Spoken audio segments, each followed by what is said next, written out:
Un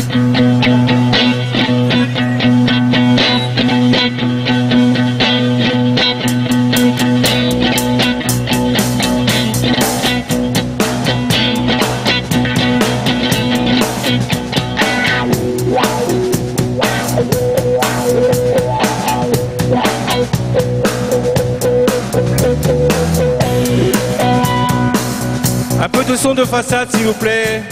Merci.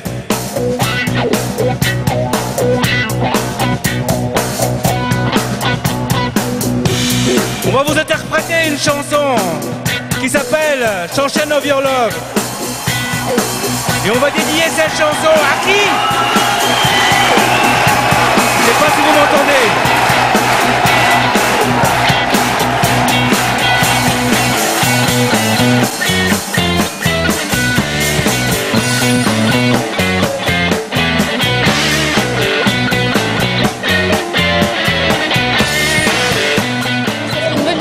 D'avoir une femme élue.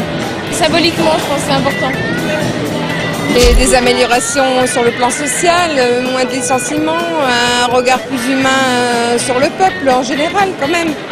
Puis un mieux vivre et plus d'égalité entre tous. Et nous, ça nous fait très plaisir puisque en campagne présidentielle, la France Comté est souvent oubliée et Ségolène ne l'a pas fait, elle ne l'a pas oublié et on est très content de l'avoir aujourd'hui à Besançon.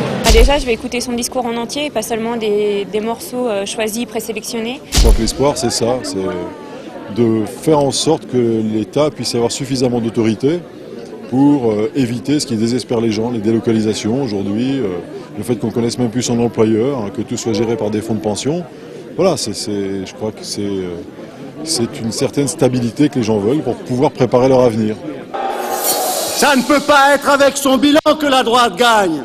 Ça ne peut pas être avec son projet. Est-ce que ce sera avec son candidat? Un candidat qui n'a cessé de changer de position. Un candidat que M.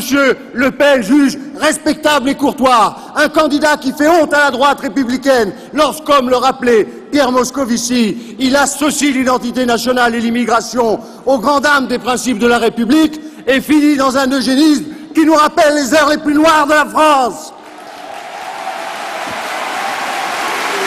Ce candidat ne mérite pas d'être président de la République.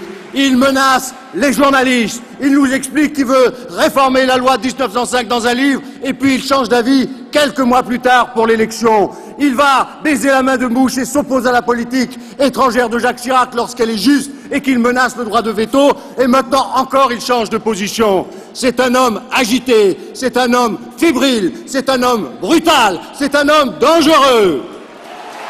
Non, nous ne croyons pas qu'il y a des destins de malheur. Non, nous ne croyons pas qu'il y en a qui méritent par leur génétique d'être puissants et d'autres d'être faibles. Nous croyons dans la lignée des grands fondateurs et de la Déclaration universelle des droits de l'homme. Nous croyons à l'universalité du genre humain. Tout ce long cortège des hommes et des femmes fiers qui nous ont précédés dans les larmes et le sang pour obtenir ce que nous avons. Ils seront là à nos côtés, cortège d'ombre et cortège qui nous précèdent dans l'avenir, pour dire aujourd'hui, l'espérance, elle a un nom, c'est Ségolène Royal.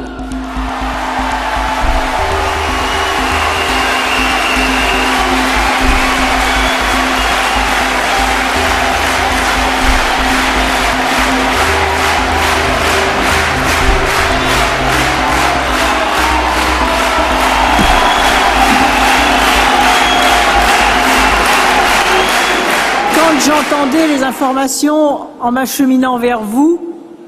J'écoutais le candidat de l'UMP, Nicolas Sarkozy. Attendez, vous n'avez pas tout entendu. Qui a rencontré les salariés d'Airbus cet après-midi. Il leur a promis des choses invraisemblables. Invraisemblable, je veux dire, non pas invraisemblable par rapport à ce qu'ils attendent. Effectivement, compte tenu de ce que l'on voit et de la façon dont M. Forgeard vient de se comporter, de partir avec la caisse, les 8 millions d'euros. Alors il leur a dit qu'il n'était pas d'accord avec ce que M. Forgeard avait dit. Et puis il leur a dit que le plan de licenciement, si j'étais élu, serait remis en cause. Et puis il leur a dit que tous les emplois seraient maintenus. Alors je vais vous poser quelques questions. Mais qui était au pouvoir lorsque M. Forjard a été nommé? Qui? C'est M. Sarkozy. Il y a le candidat de l'UMP qui nous propose la loi du plus fort, le privilège de quelques-uns, le bouclier fiscal pour les plus aisés et la TVA antisociale pour tous. Le voulez-vous? Moi non plus. Et je vous propose à la place la loi du plus juste.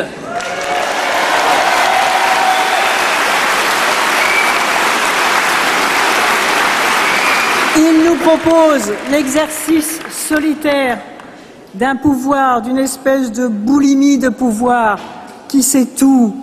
Est-ce que c'est cela que vous voulez? Moi non plus. Je vous propose, vous le savez, parce que j'ai cette conviction chevillée au corps, qu'aujourd'hui un pays moderne, un pays complexe, se gouverne et se préside en écoutant les citoyens avec la démocratie participative. Je veux des réformes concertées avec les partenaires sociaux. Je veux la République nouvelle. Je veux des élus qui rendent des comptes et un dialogue social qui permettra d'éviter bien des dégâts et qui permettra de concilier l'efficacité sociale et la performance économique. Voilà la France neuve que je veux voir se relever avec vous.